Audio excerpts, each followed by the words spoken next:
Okay, this video is how to edit a template opportunity, or really how to change any existing opportunity that you have. Editing a template and changing an existing opportunity are basically the same thing. So we're going to go over here, we're going to go to the incentives for teachers, which is something I think most schools need. You select it by checking this box right here. Okay, when you can only select one at a time, so make sure that there's nothing else in your list that's selected at the same time. Then you click this edit button. Once you click the edit button, what comes up is the opportunity profile. So you would go through, you would deselect this template. If it is a template, it's going to have this template opportunity here selected. So you would unselect that and you would choose your particular school. I'm using Aloma because it's up at the top. Same thing, we're going to go through all the tabs at the top here. If you want to, you can find, the easiest way is to find your school here. You don't have to type in the entire name of the school, just the first couple of letters or the first word. Select the correct one, and then again move on. You can click the next button or the next tab up top to just move forward through the tabs. You want to make sure that you put your information in here. And you want to make sure you put your role. And I don't have all of the information for this school, so we're going to go ahead and hit next on that one. On the main information tab, you want to make sure to delete all of the extra stuff, copy of, template, etc. that's on that title, okay? You can change this title as you see fit if you don't like what I have there for you, whatever it is that you would like to do. Make sure also that when you're looking at the description that you read through everything that I've written. It is written very generically so that it will work for any school. There are times, and this one is not one of them, but there are some of the templates where there are holes of information that I wouldn't know what to put in, so I've left them for you to insert. And there are directions in there that say insert the following or whatever that might be, or putting your school name in. So you do need to make sure to read through the description and make changes as necessary. It's also a really good idea to make this your own anyway, so that it really sounds different. There are plenty of partners who are working with lots of schools, and if they are all exactly alike, they're going to get kind of bored and they may not sign up for them as often. So try to make it tailor this description to your school in particular. For right now, for this example, I'm going to go ahead and leave that there as is. So then we go to the next tab, which is the interest tab, and again you would just be selecting the things that are particularly appropriate to this opportunity. Incentives for teacher staff donations make sense with what's already listed there. Under location information, for this one I'm going to say same as organization. That's going to preload all of the address and all this information here. Under description of location, that's where you'd put things, anything that describes the type of location that you need to do. So for this one, because it's incentives, I would say drop off at the front office.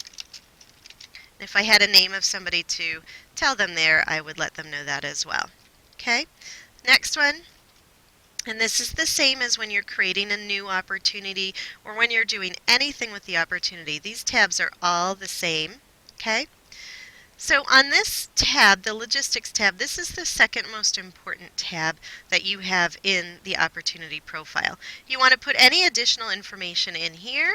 Aloma Elementary is looking to cement our teacher retention by having some nice incentives from our partners to let our teachers know they are appreciated. Something along those lines. It's nice to put something in there.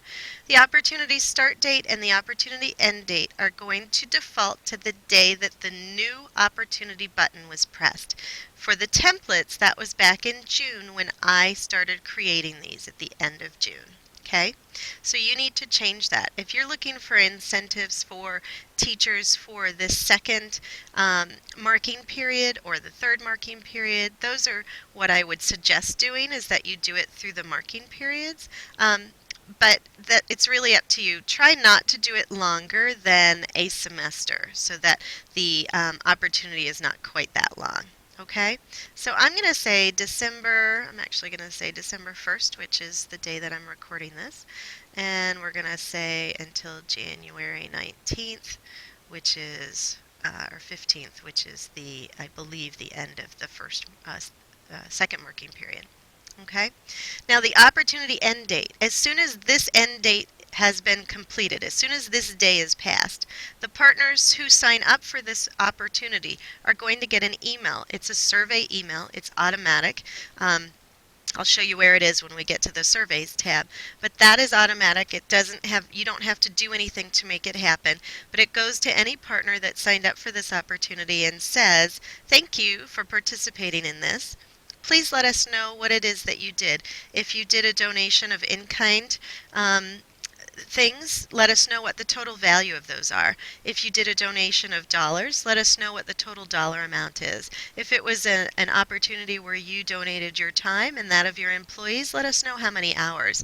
So in that way, the partners are reporting their information direct to us, and it's no longer something that you as a coordinator have to go out and gather that information and then submit it yourself. The partner will be doing that. You will have to let the partners know that they will have to be doing that. Please do give them a heads up.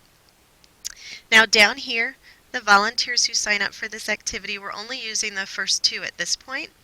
But this is something that, as we went over in training, this is where you have control over who does what at your school. Because this is an incentive, for the most part, you will accept this from anyone that goes in through the partner program. So you can hit placed on this. You don't have to.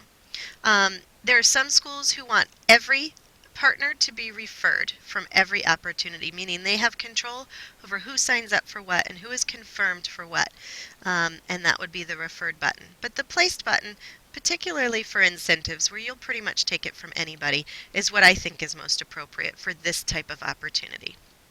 Minimum age, we're leaving blank.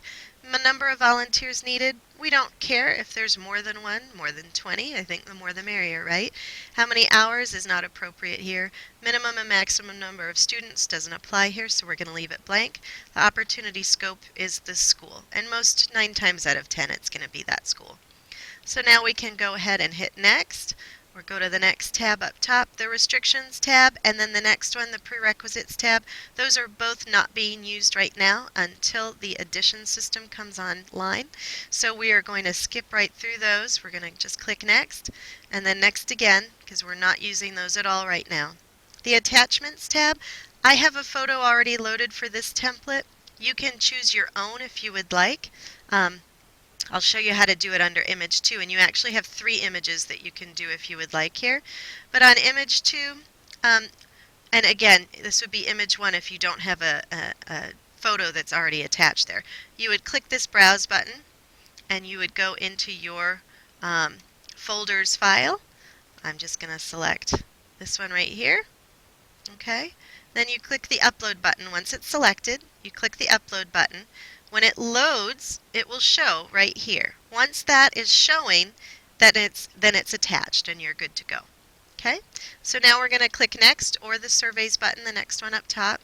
We're just going in order. The partner survey, this is that opportunity survey that I just talked with you about from the logistics tab.